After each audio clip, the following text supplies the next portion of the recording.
गांव की हरी भरी वादियों में बसा हुआ एक छोटा सा घर था। इस घर में रहते थे राजेश और राधिका। राजेश एक साधारण सा युवक था जिसके चेहरे पर हमेशा एक मुस्कान रहती थी। उसकी आंख राधिका के लिए प्यार से जगमगाती रहती थी। राधिका जिसकी खूबसूरती का कोई जवाब नहीं था, एक ऐसी परी थी जिसके लिए राजेश अपना सब कुछ न्योछावर करने को तैयार था। राधिका के लंबे काले बाल, काले मनमोहक नेत्र और गुलाबी ओंठ किसी को भी अपना दीवाना बना सकते थे। उसकी हँसी इतनी मधुर थी कि मानो कोयल कूकू गा रही हो। राजेश जब भी राधिका को देखता उसका दिल धड़कने लगता था। वह उसे अपनी बाहों में भरकर कभी ना छोड़ना चाहता था। राधिका और राजेश की शादी एक बहुत ही साधारण समारोह में हुई थी, लेकिन दोनों के दिलों में एक दूसरे के लिए बहुत प्यार था। शादी के बाद दोनों ने एक दूसरे के साथ जीवन के हर पल को खूबसूरती से जीना शुरू किया। राजेश हर दिन राधिका के लिए कोई ना कोई नया तोहफा लाता था और राधिका राजेश के लिए स्वादिष्ट व्यंजन बनाती थी। शाम के वक्त दोनों मिलकर बगीचे में बैठकर चांदनी रात का आनंद लेते थे। राजेश राधिका को अपनी बाहों में भर लेता था और उसे अपनी धड़कनें महसूस कराता था। राधिका भी राजेश के इस प्यार को महसूस करती थी, लेकिन उसके मन में हमेशा एक खालीपन सा रहता था। एक दिन राजेश ने राधिका से पूछा, राधिका क्या तुम मुझसे खुश हो? राधिका ने मुस्कुराते हुए कहा, हाँ राजेश, मैं बहुत खुश हूँ, तुम बहुत अच्छे हो। लेकिन राजेश को पता था कि राधिका की खुशी झूठी है। उसके दिल में कुछ और ही चल रहा था। राजेश ने राधिका से बार बार पूछा कि आखिर उसे क्या परेशान कर रहा है, लेकिन राधिका कुछ भी नहीं बताती थी।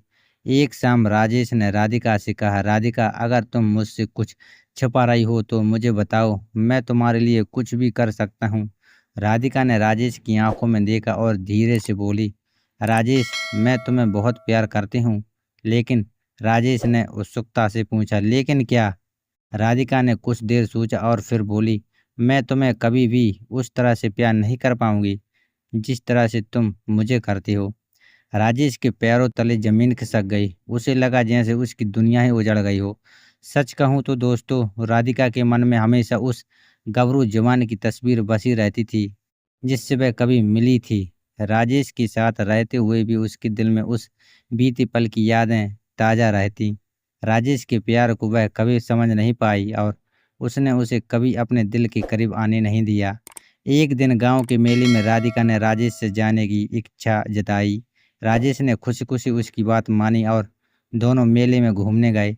राधिका ने मेले में अपने हुस्न के जलवे दिखाए और उसके पीछे-पीछे कई आवारा लड़के चलने लगे।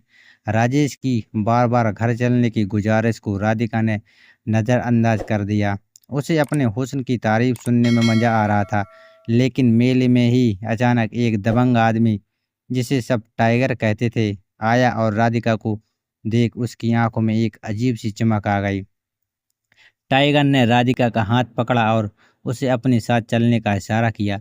राजेश ने उसे रोकने की कोशिश की, लेकिन टाइगर ने उसे धक्का देकर गिरा दिया।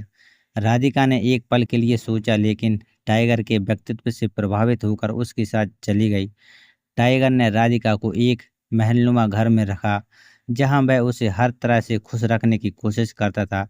लेकिन कुछ दिनों बाद ही राधिका को एहसास हुआ कि वह सिर्फ टाइगर की हवस का शिकार बनकर रह गई है।